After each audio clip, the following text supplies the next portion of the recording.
Welcome to the 7.5 notes. Today we're going to be talking about quadratic solutions. Solutions are also called zeros, roots, and x-intercepts. All of these names mean the same thing.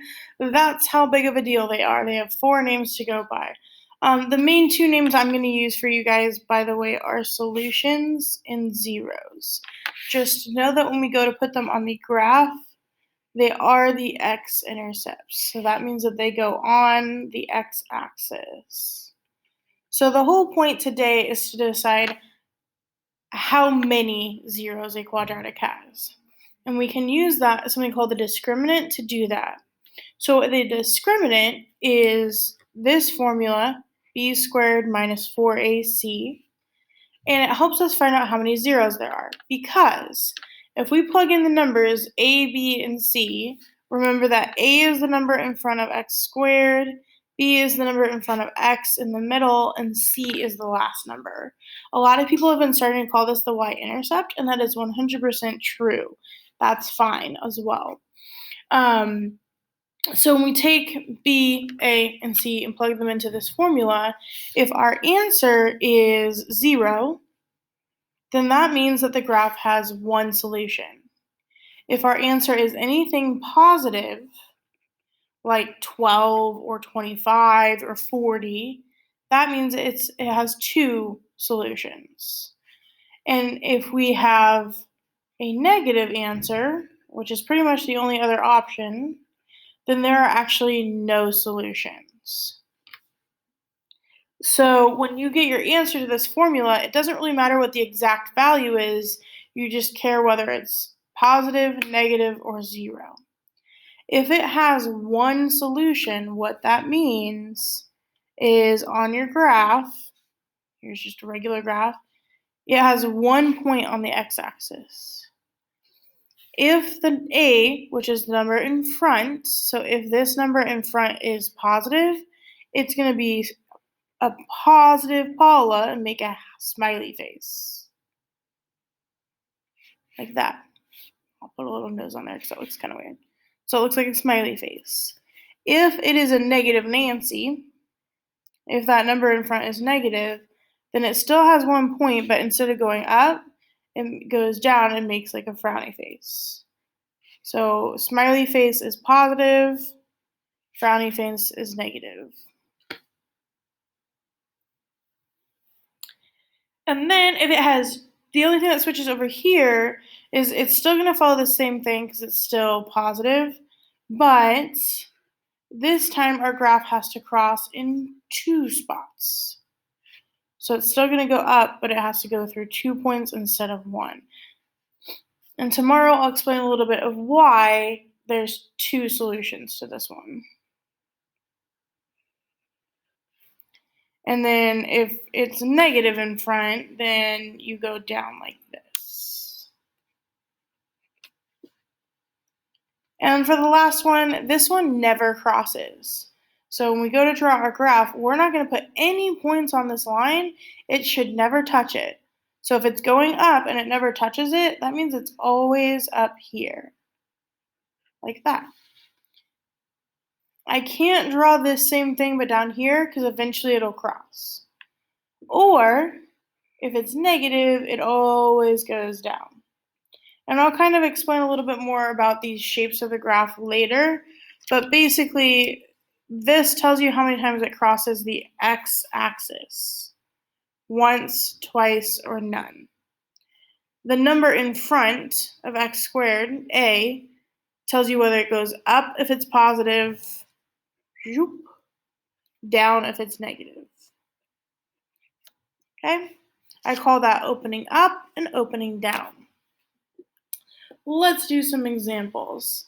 And I'm actually going to switch. Actually, no, I'll just do the problems as they are. I'm going to do number 5 on the back side on the assignment as well, because none of these have a negative in front. So if you notice, none of these have a negative in front of the x squared. So all 3 of these graphs should look like these because there's no negatives in front. And I'll show you what the negatives look like on the back side. So first things first, you got to know what your formula is. B squared minus 4AC. And then remember that this is A, B, and C. A, B, and C are just the numbers in front that are already there. This squared has nothing to do with the A value. A is just 3. So B is 4 squared. Always use parentheses when you're plugging something in like that. Then this minus 4 is always there. It's part of the formula. And these three things are being multiplied. So it's really going to be negative 4 times A, which is 3, times C, which is negative 2. And then you can either solve this yourself or plug it into a calculator. I'm going to do this one by hand and this one in my calculator. 4 squared is 16. Negative 4 times 3 is negative 12. Negative 12 times negative 2 becomes positive 24 because the two negatives make it a plus. And 16 plus 24 is 40. That is a positive number, so it's going to have 2 zeros, which means that it's going to cross twice on the x-axis. And I'm going to put them here and here. It doesn't matter where you put them for right now because we're just guessing. And since there's a positive 3 in front, it goes up like this.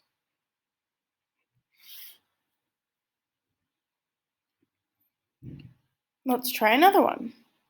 I'm not going to write the formula this time. I'm just going to plug in the numbers. So I'm going to replace A with 4, B with 5, and C with 3. So B gets to be 5 squared minus 4. A is 4, and C is 3. And I said that this time I'll type it into a calculator. So I'm going to get it out.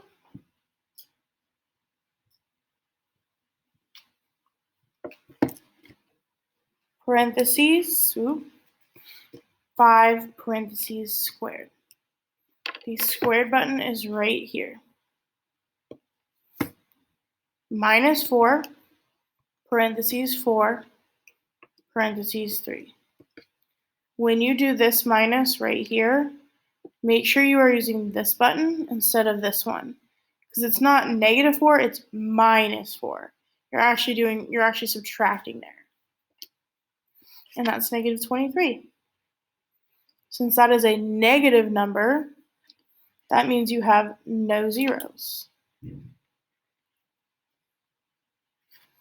And that means the graph is either going to be all on top or all on bottom.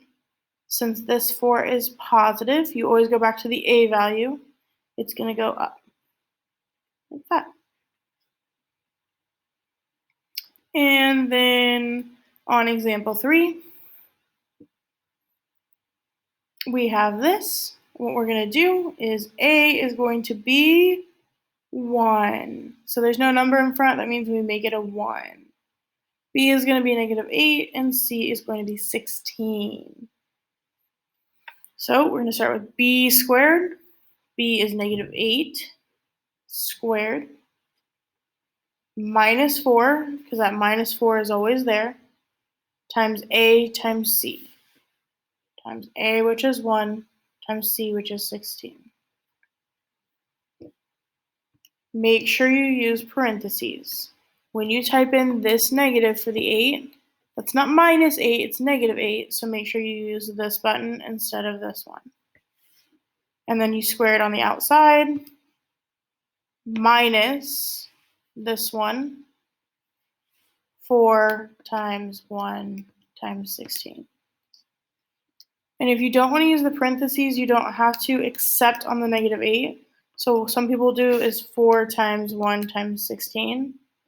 And that's fine, it gives you the same answer. That's just two different ways of typing in the same thing. I would say this one's just a little bit easier because you just have to put the number in parentheses every time. So our answer was 0. And when we get exactly 0, that means it has one solution, or 0. So then I'm going to draw my graph, and I'm going to give it just 1 point. And since this A is positive 1, it goes up.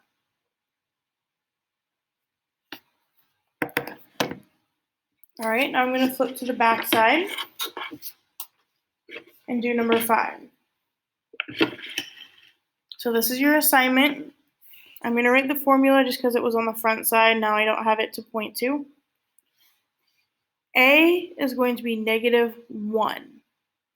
B is going to be -4, and C is going to be -4.